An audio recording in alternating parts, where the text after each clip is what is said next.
जोहार, आप देख रहे हैं लोकतंत्र 19 और मैं हूं आपके साथ अंशु। झारखंड सहित पूरे देश भर में लगातार साइबर ठगी का मामला सामने आ रहा है। इसी कड़ी में एक बार फिर से झारखंड की राजधानी रांची से एक महिला डॉक्टर से बड़ी रकम की ठगी हुई है। अब ये पूरा मामला क्या है, इसके बारे में हम अपने साथी सीमा कच्छप से समझने की कोशिश करते हैं। सीमा, हमें बताएं कि ये पूरा मामला क्या है, क्या हुई इस मामले में क्या क्या हुआ। सबसे पहले तो सभी दर्शकों को जोहार है। दरअसल ये मामला है बरियातू की ट्रेनिंग कर रही एक महिला डॉक्टर का है, जिसमें उनके साथ में टोटल 12 लाख की ठगी की गई है।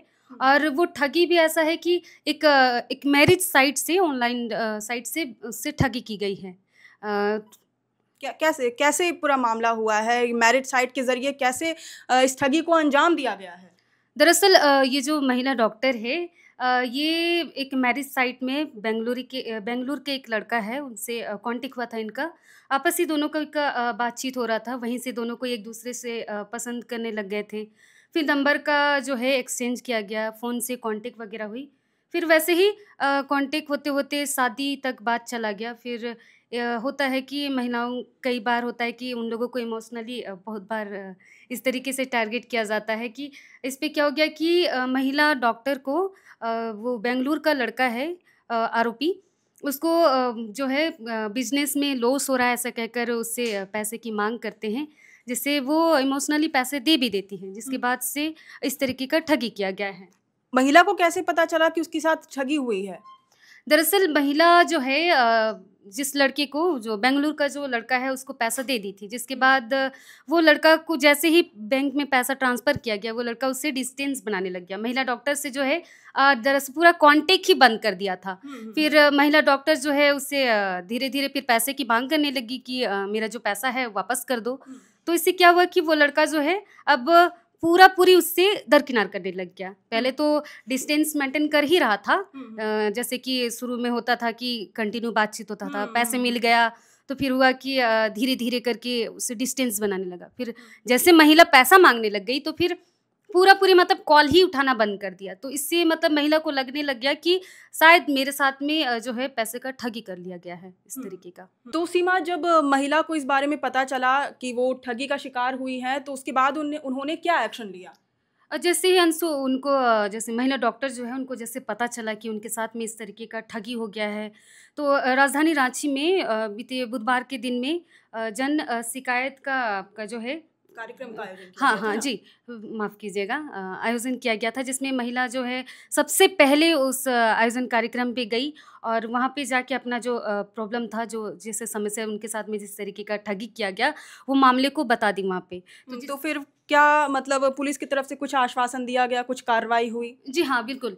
तुरंत जैसे कि मैंने बताया कि ये तुरंत वहाँ पे आपको जो है एक्शन लेने के लिए ये जो है आयोजन का कार्यक्रम जो है रखा गया था, जिसमें तुरंत महिला का शिकायत को जो है एफआईआर दर्ज किया गया लालपुर थाना में, जिसमें एसएसपी चंदन सिन्हा जो है इस पर एक्शन लेते हुए जो आरोपी है, जो जिसके अकाउंट में 12 लाख चला गया है, जिसने ठगी की है, उसका अकाउंट को फ्रीज़ करने का निर्देश दिया गया है और खबर मिल रही है कि अभी तक उसका जो है अकाउंट फ्रीज़ कर दिया गया है।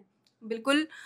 तो देखिए, लगातार ठगी के मामले सामने आ रहे हैं और ये जो मामला है ये इमोशनल मैनिपुलेशन का है। मतलब आपको मैनिपुलेट किया जाएगा कि मेरा या फिर पैसों का नुकसान हो गया है, किसी भी तरीके से मेरा नुकसान हो गया है तो आप मुझे पैसे भेज दें और फिर आपको हम ये पैसे वापस कर देंगे। लेकिन आप किसी भी तरह से इस तरह के झांसे में ना फँसें। आपका अगर खासकर ऑनलाइन में अगर कॉन्टैक्ट हुआ है, आपने मिलना-जुलना नहीं किया है, तो आप इस तरह के झांसे में ना फँसें। और अगर आप ठगी का शिकार होते हैं, तो आप सबसे पहले थाने में जाकर इसकी शिकायत दर्ज करा सकते हैं। रांची में जो एसटी-एससी थाना है, चड्री तालाब के सामने, तो वहाँ पर ही साइबर थाने का भी ये वहाँ पर है, साइबर थाना वहीं पर है और वहाँ पर आप 1000 से लेकर 10 लाख तक की ठगी का शिकायत करा सकते हैं। अगर 10 लाख से ऊपर की आपके साथ ठगी हुई है, तो आप जो कचहरी चौक में साइबर थाना है, वहाँ पर आप अपनी शिकायत दर्ज करा सकते हैं।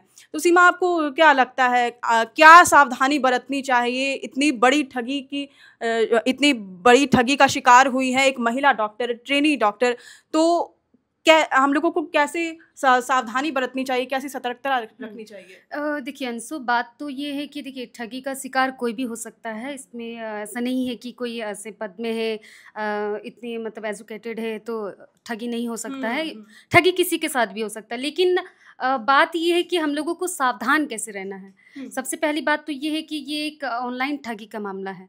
तो सबसे अगर इस तरीके का होता है कि कई बार ऐसे ही कोई सोशल मीडिया में हमारे कोई फ्रेंड बन जाते हैं, साल 2 साल हो जाता है, बातचीत हो जाता है, तो कभी होता है कि वो आपको जो है पैसे की मांग करते हैं। तो फिर भी आपको एक चीज़ सावधानी मतलब सतर्क रहना है कि जब तक आप उससे फिजिकली मिले नहीं हैं, उनको जानते नहीं हैं, घर कहाँ है, तो बेटर रहेगा कि आप इस तरीके का ट्रांसफ़र ना करें। फ़िलहाल जो है इससे पहले भी अगर कोई जान पहचान भी है, वो भी अगर आपको इस तरीके का सोशल मीडिया कहीं ऐसे सोशल साइट पे पैसे की डिमांड करता है कि मेरे घर में ऐसा कुछ समस्या हो गया है, अकाउंट में पैसे चाहिए, ट्रांसफ़र कर दो, तो फिर भी मेरे तरफ से यही कहना है, हम सभी दर्शकों से भी मेरा यही कहना रहेगा कि अगर कोई आपका जान पहचान भी है, सोशल साइट पे अगर पैसे की मांग कर रहा है, आपसे हेल्प मांग रहा है, तो कोशिश कीजिए कि उनका कॉन्टैक्ट नंबर लीजिए या डायरेक्टली उनसे फिजिकली बात कीजिए, मिलिए कि ठीक है हम मिल के बात करते हैं, पैसे जो भी हैं हम दे देंगे आपको उसी टाइम पे।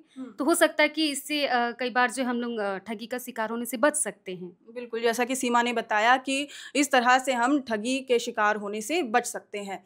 तो आप भी ज़रूर सावधानी बरतें और ऑनलाइन साइट्स के माध्यम से ट्रांसफ़र करने से बचें। और फ़िलहाल इतना ही। इस पर और कुछ अपडेट अगर आती है तो हम ज़रूर आपको पहुँचाएँगे, आप तक बात पहुँचाएँगे। फ़िलहाल के लिए जोहार रहेगा।